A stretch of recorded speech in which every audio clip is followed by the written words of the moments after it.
Let's welcome Tim. And welcome Sophie. All right. So for those of you who don't know Tim, I'm going to let him tell you about himself, who he is and what he does. My name's Tim. Named after my dad. That's why it's Tim Beavers II.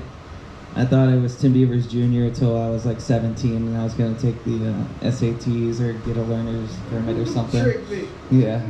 They just let me think that because I was really into Cal Ripken Jr. and baseball when I was a kid.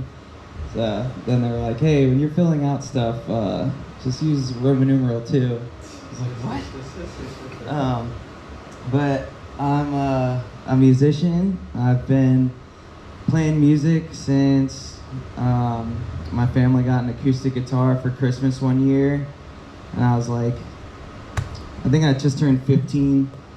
And I started my first band in high school when I was 17. And I just loved it, man. There's nothing like playing music with other people that you have good chemistry with. Like, I was terrible, and nobody in my band was any good, really. But we had good chemistry, and we had a lot of fun, and that just always stuck with me. Like, I feel like I know when I meet somebody if, like, we're gonna play music well together, because the chemistry of just, like, hanging out with somebody is just almost exactly the chemistry of playing music with somebody.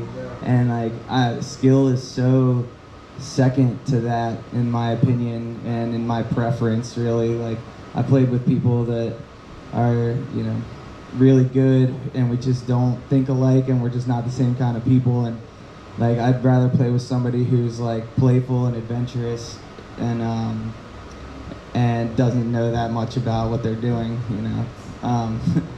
But yeah, so I'm also a dad, and I work a job in a family business that my dad and his dad started like 25 years ago. And yeah, so my life these days is family and music and work. And yeah, let's get into this. Thank you. Well, one of the things that you said that I want to touch on, you said something about the family guitar. And I want to talk about your early on in your career. How did you learn to play music? Is this something that ran in your family? How did this all begin for you? The extent of music in my family history is drunk karaoke at country bars. So there was nobody that was really into music beyond just it was something that was on the radio when you're driving in the car. And you know, I mean, people in my family liked music, but nobody ever played it. And my dad would make up silly songs or like silly lyrics. Like, music would play on the radio, and he would just like say some super off the wall shit about like in place of the lyrics. And I always thought that was hilarious, and I would like memorize what he would say, and I could always just remember lyrics. Like, I knew all the 90s pop country songs on the radio, and I wasn't like consciously trying.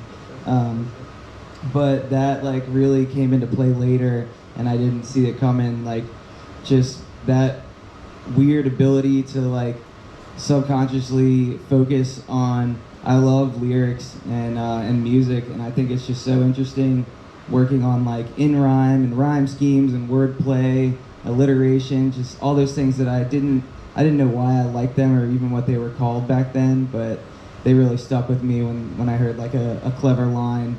I would just say it in my head all day without thinking about it. But yeah, so there was no real music or musicians in my family in any kind of like professional sense or anything. But there was little stuff like that, and my dad had like a cassette tape of Queen Jazz. It's a sick album by Queen. It's got like Fat Bottom Girls on it and a bicycle race. But on the insert, if you unfold it, there's like this poster of like 1,000 naked ladies on bikes. And when I was like 7 or 8, I'd like run out to the car and look at those butts and boobs, and then fold it back up before he got in the car. So I don't know, little stuff like that really made me just have great associations with music, the playfulness of it. And then we would kind of get like one, not every year, but like some years we'd get like one big thing for like all the kids. I had 2 older sisters. One of them's here tonight. There she is. She took her jacket off. Yeah, he's looking for red. Yeah. And one year we got a trampoline, and that was awesome. And one year we got an acoustic guitar. And 2 out of the 3 kids in our family are left-handed, but I guess, you go buy a guitar, there's like 900 right-handed guitars on the wall, and then like 1 left-handed guitar in the corner, or none. So we had a right-handed guitar, like everybody else gets when they get a guitar. And I don't know, I messed around on it. It came with a little red book that I think it was red, I'm colorblind. But it just had like songs in it that you could learn. Yeah, Ode to Joy, Yankee Doodle were like the first things I was just picking on the high E string, and that sucked. It was like we were forced to do music in like middle school. Remember, we all had to pick an instrument. What were you? Flute. Yeah, I was trumpet, and Elise was clarinet. Yeah, and so that really sucked. Like, I hated being told to play music and having a practice chart. And it was cool when the whole band would like get together, and then I'd see why those pauses were there, and that like some of the notes were harmonizing with other notes, and then it would be kind of a big shebang when the whole school would get together and play. But I don't know. I knew that I didn't like playing guitar from that little red book, and then my cousin came over, and he had gotten like a Fender Squier, just like cheap ass electric guitar, and a little practice amp, but it had a distortion button on it. So I was just all about some like Iron Man, anything like Easy Black Sabbath I could learn, or like Seven Nation Army, just any bass line that I could play on one string through that distortion. I felt like a god, dude. Like, that shit gave me mania that drugs could never replicate. So right then I was like, all right, I am gonna save up some money and get myself an electric guitar. And so I practiced on that acoustic guitar, stuff that I was gonna play on electric guitar. And one of my sister's friends was selling a real beat up Squier, and with the amp and like a strap, and it was $100 for the whole thing. And I was like, yes. So I got that, and I was off to the races from there. Was it Carly? Carly, yep. I think my first guitar was also a Fender Squier. So how did you go from playing this little Fender Squier with a practice amp to headlining festivals and opening up for ZZ Top at Red Rocks and having your face on billboards? How does that happen? I think that there's a quicker way to get there, but it requires a lot of money and publicists and connections. But it was just a coincidence that all that stuff happened, all the big stuff that you put on your resume and people think about. Because I love this shit, man. Like, when puberty hit and everybody was feeling weird, I was feeling super weird, and like getting into drugs and being depressed, and just like just feeling like I didn't fit in the place that we lived. Like, I had some good friends and they were super solid, but I have like depression, and music was something that, like drugs, was like a switch I could press that would like pull me out of it and like get to like choose how I could feel. And I always like just felt music really deeply. Not all music. I always say like music's my favorite thing, and I don't like most of it. But the music I like, I'm crazy about, and it does like I can feel like physically shit moving around in my brain when I listen to music that I really like. And what was the question? How did you go from yeah. knowing nothing about music to being an extremely successful musician?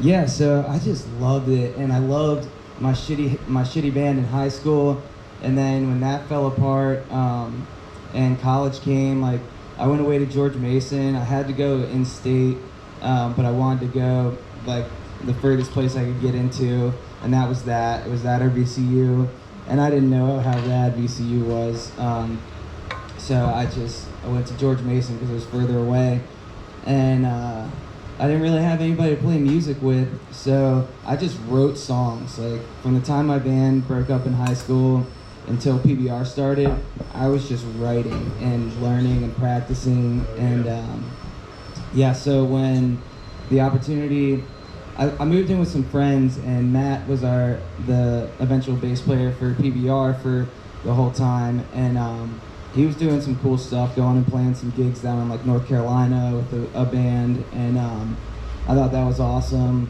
But I was still just like going out to open mics and doing my thing. I just moved to Richmond. I got kicked out of George Mason, and Matt was kind of like, Tim's nuts. He would jam with me, but like he wasn't even sure he wanted to move in with me, and then we took acid together on his birthday, and we had a fucking ball, and so I was allowed to move in. And then our really good mutual friend, he was bipolar, and he had a really tough situation at home, and his dad passed away, and he got really bad into drugs. And the kid was a legitimate genius, but he was just, his bipolar, like, I didn't understand what bipolar was, and I just thought this kid was a folk hero, dude. Like, he would just say fuck you to like the police officer at school. Like, he would just throw a milk carton at you in lunch detention if you were like making faces at him and shit. Like, he would tell his mom to go fuck herself and break shit at their house. Like, he didn't take shit off of anybody, and that like continued into crazy stories as we became like young adults. But I didn't realize that he wasn't well mentally, and he was dumping drugs on it. I was just like, we're doing drugs and crazy shit also. But he ended up killing himself. He shot himself in the head, and that was really heavy for all of us. And I was going to play the song "Wish You Were Here" by Pink Floyd at his funeral. And so I was practicing for that in our house, and Maddie came in, and we were both just all fucked up in the head, and he sat on the drum kit. I literally moved everything out of my room so I could put instruments in there. I moved my bed out so I could put my friend's drum kit in there, and like my bed would just be against the wall, and I'd like scoot shit over and lay it back down, and it was just a mattress. But so he sat on the drum set, and then he got on his bass, and we jammed, and like in the worst time ever, that felt good. And we knew we had something special there that, like, when things got bad, we could lean on that. And so we went to an open mic, found Raph. He was the house drummer. That was our first drummer in PBR for like 4 or 5 years before Nico. And we started PBR, but I just love this shit, man. And we just turned into a straight up, like, commune. Like, everything was communist. Everything was for the cause. Like, we were like, Raph, we're gonna do this full time and like nothing else with our lives. Like, are you in? And he was like, no. So we found Nico, and he was like 21. He was like, fuck yeah, man. Or he was only 20 at the time. And I loved the way he played drums. We had that chemistry thing, like in spades. So we just saved all our money, pulled it together. We bought a band van, Jean-Claude band van, rest in peace. Actually, now it's still rolling around the city somewhere because of Carter. He caught fire in front of the house, man. Oh. In a blaze of glory. In a blaze of glory. Fuck yeah. All the kitchen fire extinguishers. Yeah, so we got that van and we rented a place, and instead of paying ourselves for the gigs, we would take any gig. We'd play 3 hours in your kitchen for half a bottle of whiskey and a cigarette. Like, we didn't give a shit. And if you were like, you know what, I don't have any whiskey, we'd be like, all right, we're still coming. But, you know, fortunately people like gave us money too, and we thought we were like getting over so hard on people for like $150 for 3 hours of our time, like fucking hours and hours of work. We were just like, they're gonna pay us. We would have just done it, you know.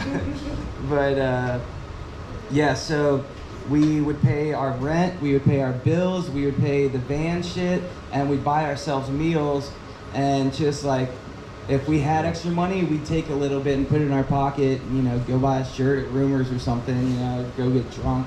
But we were just all in, and we would do anything. We would drive, we got a gig in Vermont because Maddie's sister went to school up there. So we drove 14 hours to Vermont one day, played everything we knew twice because people showed up after we'd already played everything. We played to nobody, and then we played it all over again. And then we drove back home to do a thing in Richmond the next day. We drove 28 hours. There's not even that many hours in a day. The story didn't even make sense. But that was the kind of shit we did. We would like go down to, like, we drove to, we did probably like a show or two on the way to New Orleans, and then we drove all the way back to do like some non-paying radio thing. And like, but you know, if we lost money on the tours, we didn't care. If it killed us to do it, we didn't care. Like, we were just gonna do it. And so that's how, without a publicist, without a label, without any fucking knowledge of the music business, I got to do some cool shit like Red Rocks and get my face on a billboard and stuff. It's really inspiring. So what was it like? What was it like being on the road with Maddie and Nico? You know, you guys were obviously in the van a lot of times. So what was that like, being on the road with these guys? It was a lot of fun. So many crazy stories. I don't know, I feel like I could best serve you with like an example of a crazy story. And it was pretty run-of-the-mill, like the cops would pull us over and we'd play this verbal chess game of like, they're like, well, you don't have anything, right? And we're like, no. And they're like, so you don't mind if I search? And we're like, no. I don't know, they're always trying to catch you in that like, you don't have anything so I can search, right? And it's like, yeah and no. So like, no matter what, you can't go in our car. But yeah, there was times where like we got pulled over in Vermont, and fortunately I was sober, but like we had been smoking out of like a GB in the van, and so it just smelled like fucking bong water, and they gave us a bottle of whiskey at the venue, and we lost the top, and so when I pulled over, the whiskey bottle fell over in the middle of the van, and it just reeked of bong water and whiskey, and the cops pulled up, and it was like fucking -5 degrees, and they pulled me out, and I had heroin in my pocket, and passed the sobriety test. I was like, I told you guys I didn't drink anything. And then they busted Maddie for like a little bit of weed. And after like 10 years, this was the first time they finally fucking got us. And like, we were constantly breaking laws. You know, we were always crossing state lines with weed, or like just doing shit we weren't supposed to do. And we're like, oh, this is it. Like, Maddie's losing his license for 6 months. Travel's gonna be hard as fuck with 2 drivers. And like, then they're like, yeah, here's your $50 ticket. It's like decriminalized in Vermont, and he wasn't driving. We were like, oh! But so that's not even the story. Here's the story. One day we were in Boone, North Carolina. Shout out, love you, Boone. Yeah, Boone. State alumni, Carter. And Carter would travel around with us. He was our creative director, and he would just make people happy everywhere. We'd stop at Lowe's and he'd get electrical conduit, I think, right? Is that what it's called? And he'd make this giant hula hoop, and then he'd like wrap it in tape and make it look sick. and people would have a giant hula hoop. And you got to come out to his thing on the 25th. He's going to do something like this here where he talks about his business, Save the Trash, and all the upcycling he does, and it's a beautiful thing. He welded like a roof rack onto our van that wasn't like it was one that he made. He has a school bus that he like got all this just like spare pipes and shit and made a stage that packs up into the van and goes off to the side of the van, and we play on that stage places. Anyway, so we're in Boone, North Carolina, where Carter went to school, and Nico doesn't have his license yet. This dude didn't get his license until he's like 23 or something, and he's got his learners. And we're like 26 or something, so we're like, yeah, you can get your hours because we're in the van. And he's like, I'm like, hey, back the van up into this spot or something, and it's just like 30 feet directly behind him, and then there's another car like 40 feet back there. But and so I'm standing down in the parking lot like 30 feet away from him, and he's looking down there at me, and I'm just like, and I'm thinking he's using the mirrors and shit, but he's just like looking at me for like a signal, which we didn't work out a signal, or that I was gonna help. So he's just like backing up, and then he's like, and just legitimately like 15, 20 miles an hour in reverse for no reason, and just slams into the car that was 40 feet away. And it was all parking spot. Like he could have stopped at 15 feet, but he just hit them at 20 miles an hour in reverse, and for 40 feet away. And it was these dudes, and they got out, and they were like getting in our faces and shit, and we're like trying to fight, and we're just like trying to switch drivers in the situation. Like, that was me though. Like, he's black and I'm white, so it was a tough sell. And they're like, give us $400. I'm calling 911 right now. Give us $400. And so we're like, we don't have $400, dude. And then there's one of them who's a little more chill. I pull him over. I'm like, yo, dude, I'll give you $100. We got $100. You guys shut the fuck up and leave. And they're like, all right, $100, good. So give him $100, and he doesn't call the police. So then the guys are like, all right, cool. Like the one dude who was like up in Nico's face and pulling his shirt off and shit. And Nico, like, it was over, man. Like, nothing needed to happen. But Nico was so done with this kid. The guy puts out his hand, and Nico just smacks the shit out of it. And I swear on my fucking life, the kid smacked his friend. Like, Nico smacked his hand, and it smacked the other kid next to him. And we just ran. Like, they were so mad. And so then, like, we're in the car. Nico's, like, rolling up a spliff. We start smoking. I'm like, I'm gonna hop back in the venue. I hop out of the van. 2 cops pull up. Sirens on and shit, and Nico's still in the van. I'm like, all right, dude, like, hope he's in there, like, putting this out and going, and then, like, and hopping out of the van. And so, sure enough, like, 5 seconds go by, Nico's like shuts the door of the van without letting any air out, and the cops are talking to him, and I'm standing across the street, just like, we got this. And then the cops are like, ooh, him? Yeah. Come here. And I come over, and they're like, so what happened here? And I don't know if they're talking about the weed or the fight stuff. So I'm like, or like the accident or the weed. And I'm like, well, what do you mean? And they're like, the situation here. I was like, what situation? They're like, with the accident and the fight. I was like, oh, yeah. We backed into these guys. It was less than $1,000 worth of damage. We gave them $100, and that was it. And he's like, all right, yeah, that's good, because it was less than $1,000. That's right. You didn't need to call us. And he was like, okay, some people said, like, we saw people fighting. We're like, oh, no, we didn't fight. Like, they were just, like, taking off their shirts and going crazy, but we didn't fight. And then he was like, oh, yeah, we just caught them down the road. Like, 2 of them were 17, and the other one was, like, 23 and pissed drunk. And now he got a DUI, and they got, like, underage charges. And we're like, yeah, fuck you guys. But, yeah, that's the kind of shit that happened. Sounds like you guys were like the luckiest people in the world in so many different ways. I have one more story I want to talk about, and then I kind of want to talk about the partying you were referencing. But I don't know, you told me a story one time about being in a clown costume, driving the van backwards. I think Carter was involved. It was like a mermaid thing. I don't know. Can you refresh my memory? Yeah, I obviously don't remember. Yeah, and Carter, correct me if I'm wrong on any of this. Halloween. My memory's hazy. But yeah, it was like my 26th birthday or something. My birthday's the day after Halloween. So on Halloween, It's always a big shebang. We play a show and we get super fucked up, and at midnight it would become my birthday. And so I'm dressed up like a clown, and Carter was like Lady Wolfman that night or something. He was Wolfman, but also wearing a dress. I did a costume change and became a woman at the end. Oh, okay. Okay. So, you know, it didn't... Finished in drag. He Started looked as like a Lady wolf, finished in Wolfman. drag, Yeah.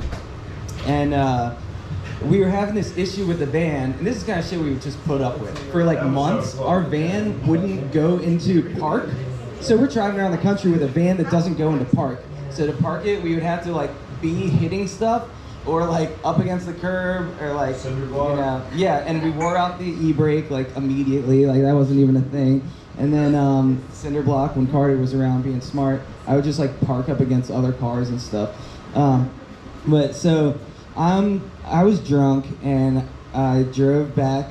I mean, we were also drunk. It was just like, all right, who's gonna commit a crime tonight? So I don't endorse this kind of behavior, and I regret it. But I drove back to the after party, our friend's house where we were gonna crash, and shout out to Beavers. And then we get there and we're trying, and I'm like, just hype. It's my birthday and shit. So I'm like, sometimes on like the perfect night, you put that thing up and it would click into park. So I'm like, it's my birthday, it's Halloween, like this is the night. So I hammer that thing up to try and get into park and just whoa, pull the whole gear shifter off of the van. And because it's like one of those ones on the wheel. So I pull the whole gear shifter off, and then we're in real trouble because you can't shift it. But Carter's super crafty. So he gets underneath and he's like, yeah, I can like shift the gears from under here. But he's like, is it in park now? No. Is it in park now? No. And you can only get it in reverse and neutral. So, you know, tow trucks are not an option. We don't have any money.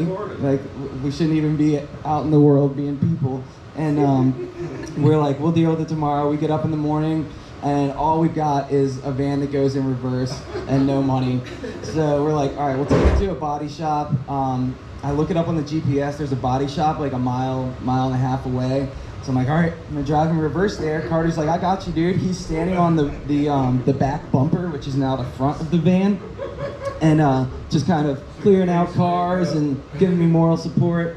And I'm driving in reverse. We're going through the neighborhood. Everything's good. And then there's like, I'm following the GPS from backwards too, and it's like, all right, now turn right here onto this ramp, and it's just onto the fucking highway, and which I do. And then we're on the highway going in reverse in a 15-passenger van with Lady Wolfman on the back, and I'm dressed like a clown.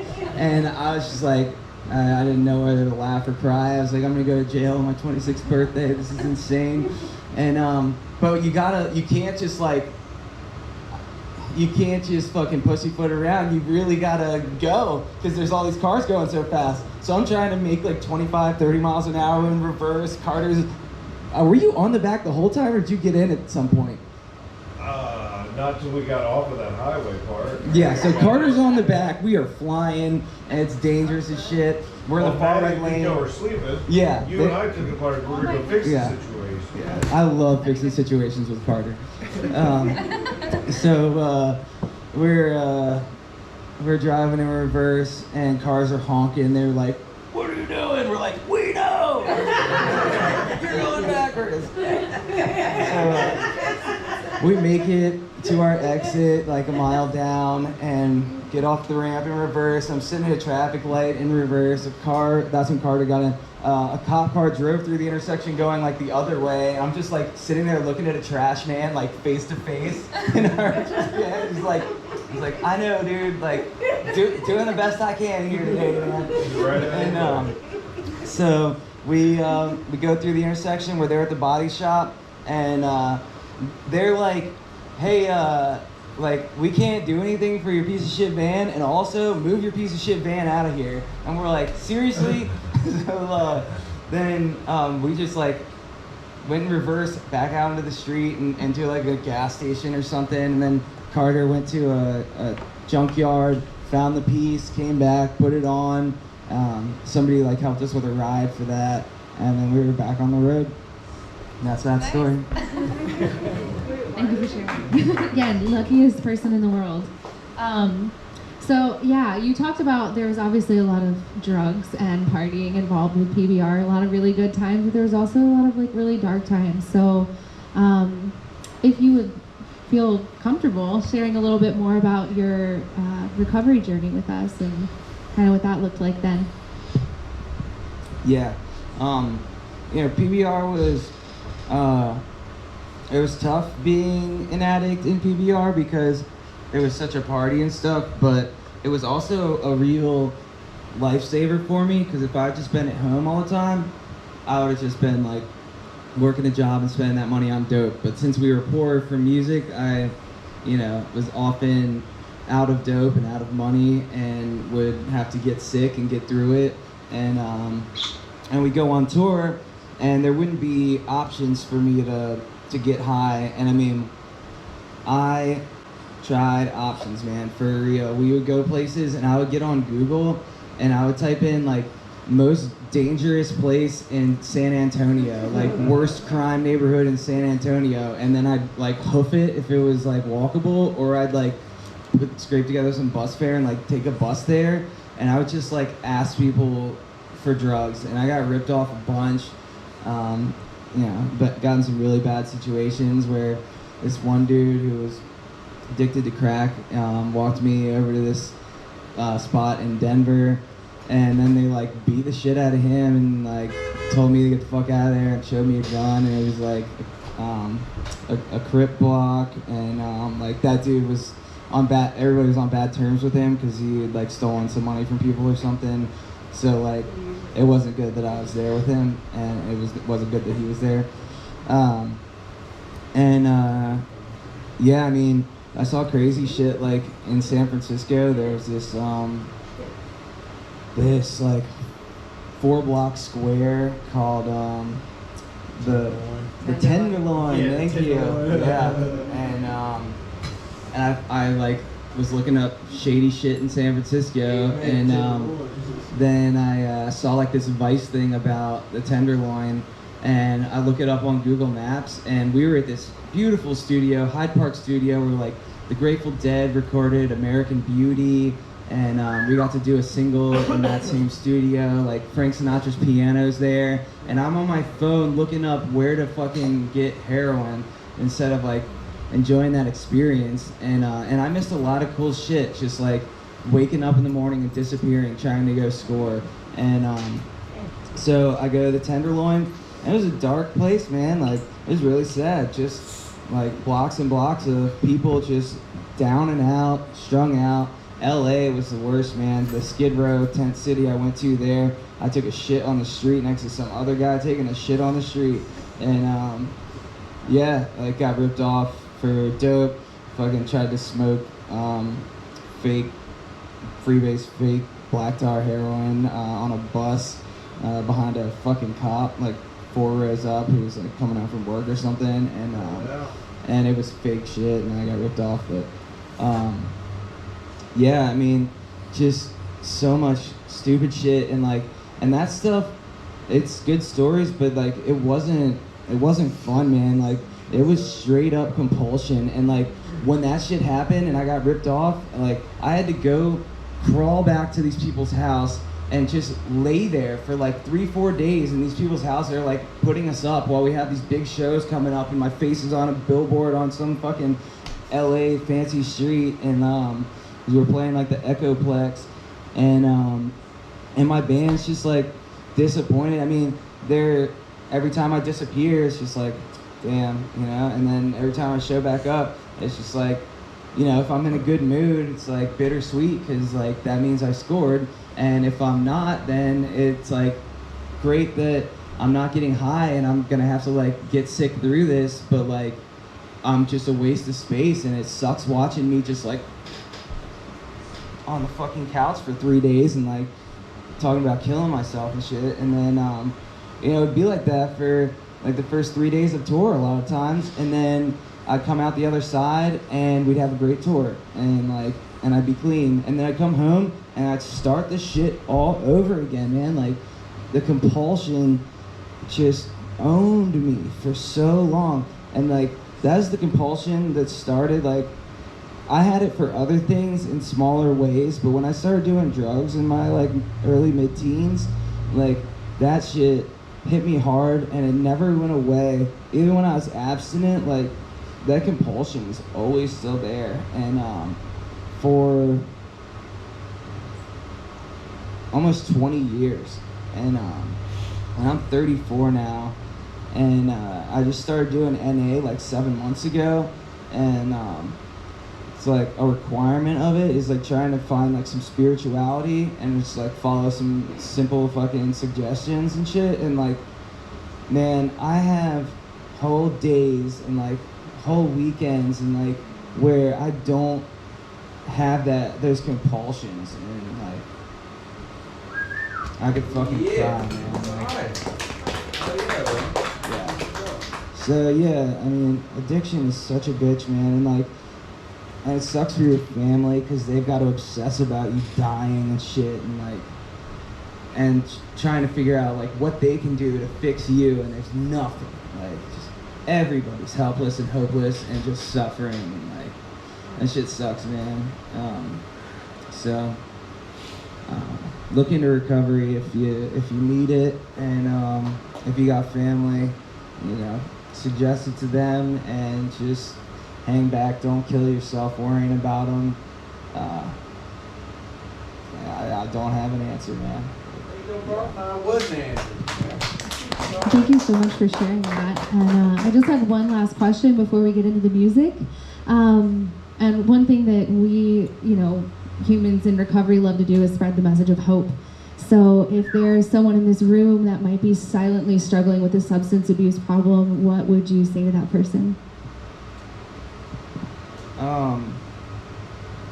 Don't do it silently, and don't do it alone. Because like, that was the fucking saving thing, was like, I never wanted to trouble anybody, so I would just disappear into a room, and like I didn't use with other people. Like, I wasn't a fun junkie, and I didn't have any sort of social life or people in my life that like I did it with. Like, maybe somebody I scored from, and then like staying on their couch for a couple hours after or something to get high. But like, yeah, I always used alone, and I always thought that like the best I can do is stay out of the way and not like ruin everybody else's life. And like, and I was wrong, man. Like, that was just part of what kept me sick for so long, because when one of the big things about NA for me was like the empathy and the understanding of like other addicts, and like and just like the whole thing where somebody helping you is actually helping them too, because I can't fucking stand to be a charity case. And like and that was something that had to get beaten into my head, that like you're not a charity case if you call somebody and like tell them you're struggling, and like they want to help, and it's good for them to help. It helps keep them clean too.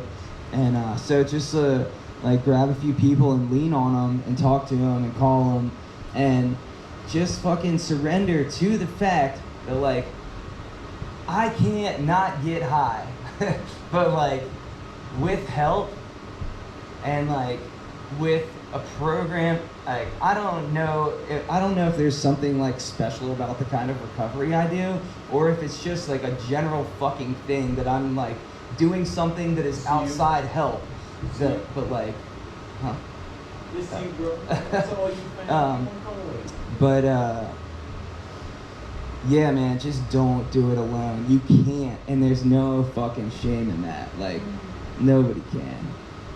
Like, dude, somebody said it so perfectly today. Being an addict and trying not to use is like eating a box of X-Lax and trying not to shit. But it's worse than that. It's like holding your breath. It's like trying not to eat and you're in somebody's house. Like, when you're starving and you know that jar of peanut butter's in there, like, you can love them as much as you want. After a couple of days, you're gonna go in there and finger bang that fucking peanut butter and try and smooth it back out. Like, and like, that shit gets in you like that deep, in like, it over prioritizes itself like more so than food and shelter and sex and like the things that are so instinctual to us. So like that's how fucking deep it gets you, and doesn't say anything about you if you're struggling. So get some fucking help. Well put. Well, thank you so much. And I feel like there's so many different topics we could dive into, but for the sake of time, we're just going to move into the music and continue to get to know you through your vulnerable lyrics and beautiful songs about becoming a father and overcoming, compulsion and your journey with addiction and all of the other things. So thank you. Yeah, we could take a 5-minute bathroom break, freshen up your drinks, and then we'll listen to some music. Sound good? Awesome. Thanks, Brady. Thank you guys.